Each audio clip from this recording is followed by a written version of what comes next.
Bali, the island of the gods, is world-renowned for its stunning landscapes and vibrant culture. But behind its sacred temples and mesmerizing dances lies a rich and complex history. A story of ancient dynasties, foreign influences, epic resistance, and eventual colonization. This is the rise and fall of the ancient kingdoms of Bali.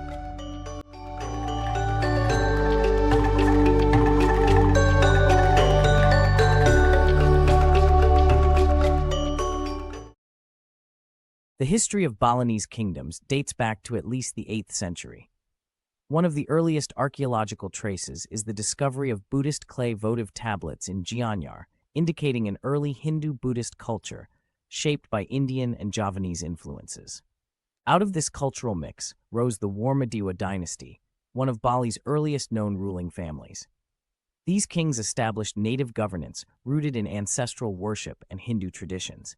They left behind inscriptions, built temples, and laid the foundations for Balinese royal authority and religious life that would endure for centuries. In the mid-14th century, Bali was drawn into the orbit of the mighty Hindu-Javanese empire of Majapahit.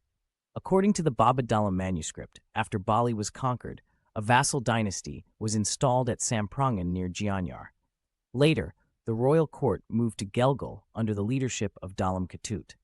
This marked the rise of the Gelgel Kingdom, a powerful Balinese state that extended its influence beyond Bali, reaching Lombok, eastern Java, and parts of Sumbawa.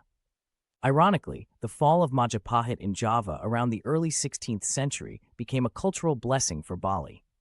Fleeing Javanese nobles, priests, and artisans migrated to the island, bringing with them literature, art, architecture, and court rituals that deeply enriched Balinese identity. The 19th century ushered in a dark chapter for the Balinese kingdoms. The Dutch, already in control of most of the Indonesian archipelago, turned their attention to Bali. Disputes over issues like traditional Balinese salvage rights on shipwrecks gave the Dutch a pretext for military intervention. In 1846, 1848, and 1849, they launched repeated attacks on northern Bali, targeting kingdoms such as Buleleng and Karangasem. Despite fierce resistance, the Dutch gradually pushed their way into Balinese territory. The final phase of conquest came in the early 20th century. In 1906, the Dutch invaded southern Bali. Then, in 1908, they targeted the last independent stronghold, Klungkung. This final conflict was triggered by resistance to the Dutch opium monopoly. Dewa Agung Jambe, the Raja of Klungkung, refused to surrender and led a final stand known as Puputan, a mass ritual suicide in the face of defeat. The king and his followers marched out in ceremonial dress, armed with daggers, and chose death over submission. The Dutch responded with violence, killing hundreds. The palace was set ablaze.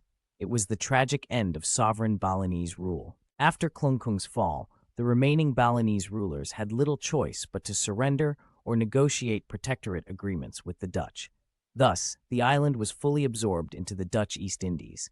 However, while political independence was lost, Balinese culture not only survived, but thrived.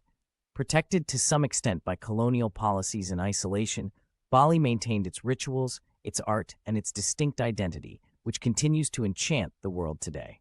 The ancient kingdoms of Bali are long gone, but their legacy endures in the grand temples of Besaki, in sacred dances passed down through generations, in every offering placed by the side of the road.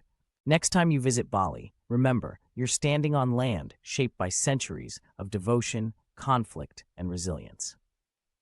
Thanks for watching. If you enjoyed this journey through time, don't forget to like, subscribe, and hit the notification bell for more historical deep dives. See you in the next video.